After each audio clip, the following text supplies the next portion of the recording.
accurate and reliable.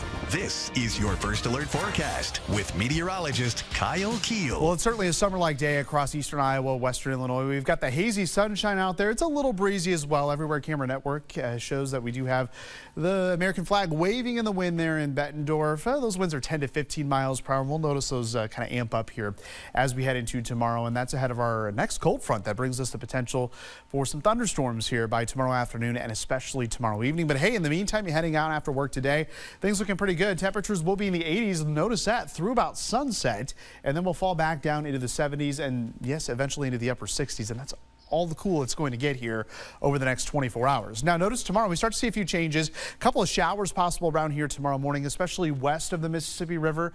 But what you will notice is, yes, we're going to see more cloud cover, but we're also going to see that wind ramp up as well. Those winds are coming from the south. That's going to pull in some Gulf moisture. So it's going to be a little more muggier around here. That's one of the ingredients that we need for severe weather. And we do have that possibility as a cold front moves in, strong to severe storms. So we have that first alert day from 4 p.m. until 10 p.m. tomorrow for damaging wind and large hail.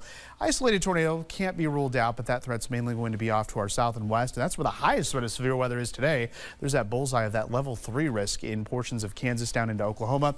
Here locally, the risk is a level 1 to level 2 here as we head into Tuesday. Notice here pretty much right through the heart of the TV6 viewing area. That's where we have that level 2 risk of severe weather. So what this really means is that we could see just a few severe storms. So not expecting a widespread outbreak.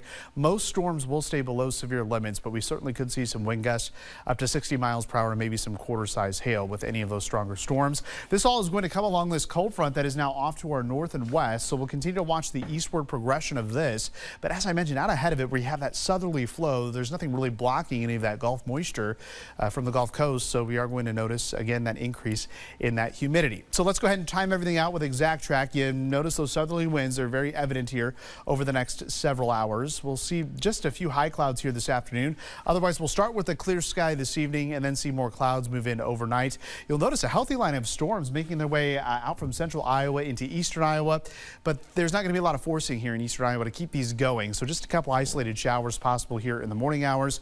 And then again, after 4 o'clock, we'll see storms start to line up across that front and then move through the viewing area here with that potential for some damaging wind gusts as well as some hail, and then some generic showers heading into the overnight hours. Some locations could get more than a ½ inch of rainfall, so still could use a little bit of that rain around here. And we'll continue with off and on rain and storm chances here through the rest of the week, but still plenty of dry hours. But it will be cooler with highs in the 70s ahead of a warm up to near 80 degrees this weekend. Thanks, Kyle. Next at